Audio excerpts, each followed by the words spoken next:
Level 1. Zero net worth. You do not have $0. You have less than zero, and the difference matters more than anyone told you. Zero means standing still. Negative means the ground is moving away from you and you did not get a warning. Student loans, car payment, credit card balance. You have been carrying since the year. You thought you understood money. You check your net worth one night on an app. The number has a minus sign in front of it. You stare at it like it belongs to someone else. It does not. You make enough to live but not enough to build. Every dollar that comes in already has a name on it before it arrives. Rent, insurance, minimum payment, minimum payment, minimum payment. You eat, you sleep, you show up, but nothing moves the number forward. It just moves the debt sideways. Your friends talk about investing and you nod because you have nothing to invest. Investing requires a surplus and you do not have a surplus, you have a schedule. The first rule: at zero net worth you are not behind, you are underwater. And underwater and behind feel identical until you learn to swim. Level 2. $10,000. You built something. Not much, but something that belongs entirely to you with no minus sign attached to it. $10,000 sitting in an account. Earning almost nothing while inflation quietly works against your plan, but it exists, and existence at this level is not nothing. You stopped spending on things that disappear. The subscriptions, the nights out. The version of yourself that spent money to feel like someone who did not need to count it. You count it now, and every dollar has a destination. And every purchase gets a second thought. And this is not deprivation. This is the beginning of intention. You open a brokerage account and buy one share of something. And it goes down and you do not sell it, and that decision to hold when it hurts is worth more than the share itself. Your coworker asks what you did on the weekend and you stayed in. And you say you had plans. The second rule: $10,000 does not change your life. It changes your relationship with losing. And changing that relationship changes everything that comes after it. Level 3. $50,000. The number feels real now, not rich real, safety real. You have 6 months of expenses saved and nobody taught you to do this.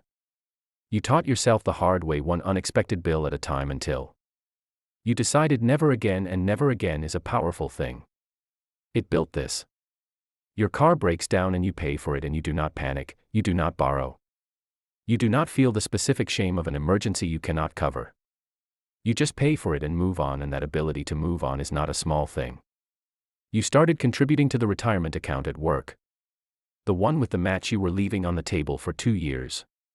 Because you thought you could not afford to save. And the truth is you could not afford not to. People around you are buying things. New cars, vacations on credit. Furniture financed at 0% for people who did not read the fine print in you. Watch this differently now. Not with judgment but with recognition. Because you were there. And you remember what it cost. The third rule: $50,000 is the first time. The future feels longer than the past, and a longer future demands a different kind of decision. Level 4. $100,000. 6 figures on a net worth statement, not income, net worth. And the difference is everything, because income is what comes in and net worth is what stays, and most people spend their entire lives optimizing for income and wondering why nothing stays. The money is split now: retirement account, brokerage, emergency fund. Each one doing something different and growing at a different speed toward a different version of your future. And you do not check it every day. You check it once a month, because the discipline of not watching is harder than the discipline of saving. Your parents ask about your finances and you give them a short answer. Not because you are hiding something, but because the long answer would take too long and land wrong and create a conversation you are not ready to have, because wealth creates distance before it creates anything else. Quiet distance, the kind nobody names. You start reading about taxes, really reading them, and the system is not what they explained in school, because the system rewards ownership and you have been earning. And you need to start owning. The fourth rule: $100,000 is not wealth. It is the first vocabulary lesson in a language most people never get to study. Level 5. $250,000. The math started working for you instead of against you, and you remember. When every calculation ended in less than you needed, less than last month, less than the version of your life you were supposed to be living. And now the calculations end differently because the accounts grew without you touching them and compound. Interest is not a concept anymore. It is a line on a statement that represents time. You spent doing other things while money did the work. You increased your income, not dramatically but strategically. And you stopped trading hours for dollars and started building things that earn while you sleep. Even small things, even slowly. Because the direction matters more than the speed. You bought an asset. Not a car, not furniture. Something that generates, something that appreciates. Something that works on your behalf in the hours you are not working. Your old friends notice something different about you. And they cannot name it, but you carry yourself like someone who is not afraid of next month, and that posture is readable. Even when you never say a word about money. The fifth rule, $250,000 is when money stops being the most interesting thing about you. And that is the most interesting thing about you. Level 6. $500,000. Halfway to $1 million does not feel like halfway to $1 million. It feels like a different country. And the rules changed somewhere between here and where you started, and you did not notice. The moment they changed. You just woke up one day operating by different ones. You do not worry about bills, not because you are careless, but because the buffer is large. Enough that the unexpected is just an inconvenience now. Not a crisis, not a threat. An inconvenience. And that shift from crisis to inconvenience is worth more than the number itself. You have an accountant now. A real one, not a software program. A person who knows your situation and calls you before tax season, instead of after, and you are starting to understand that the wealthy do not just earn more. They operate inside a different set of rules that were always available but were always in rooms you had not entered yet, and you are entering them now. Your relationship with time changed completely.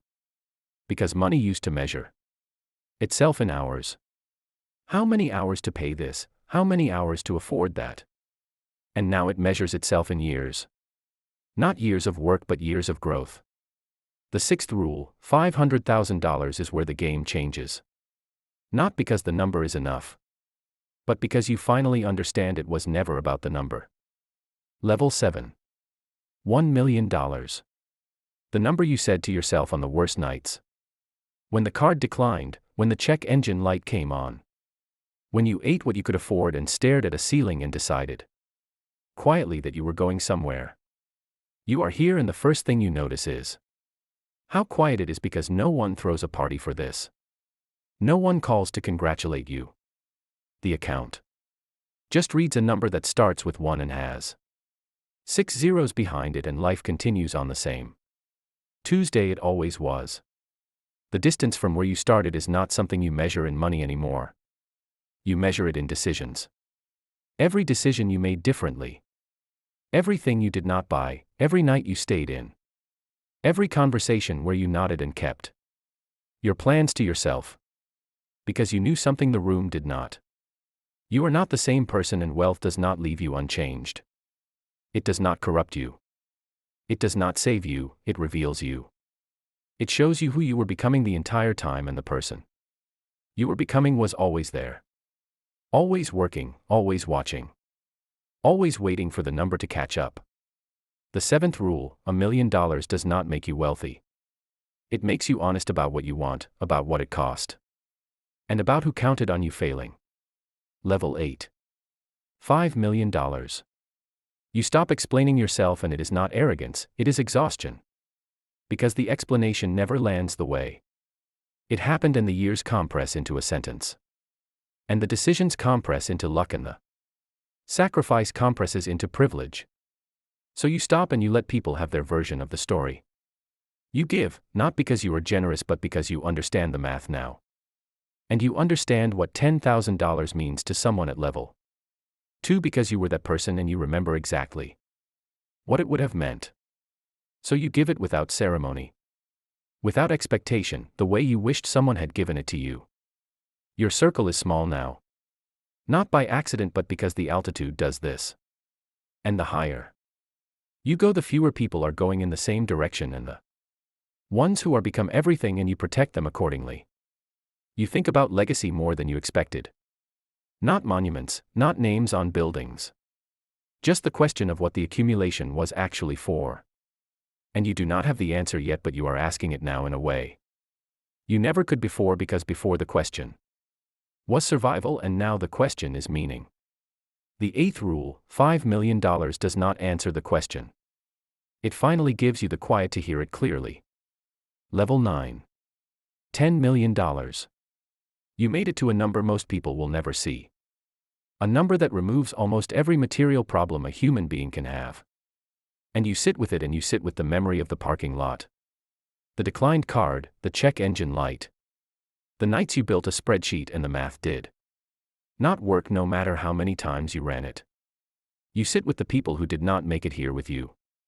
Not because they failed, but because the path is long and people exit for 1,000 reasons that have nothing to do with deserving. And you carry them in a way that does not have a name.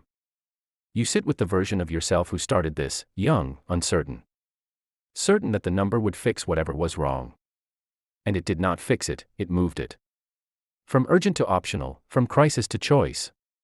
And that is what $10 million actually is. It is not freedom, it is the removal of the obstacles to freedom. And what you do with the open road is still entirely yours. The 9th rule, $10 million is not the end. It is the first day you can no longer blame the money for the life you are living. Somewhere right now someone is running the numbers, and the numbers do not work, and they have been running them for months. The income, the bills, the debt. And no matter how they arrange it, there is not enough at the end. They think the problem is the number. And it is not, because the rules change at every level. The same rules that built 10 million started at 0. The distance between them is not talent or luck or the family you were born into. It is a series of decisions made quietly over a long time by someone who decided the rules were worth learning. Net worth hits different at every level. It takes whoever shows up. Cold ledger. The wealth they never show you.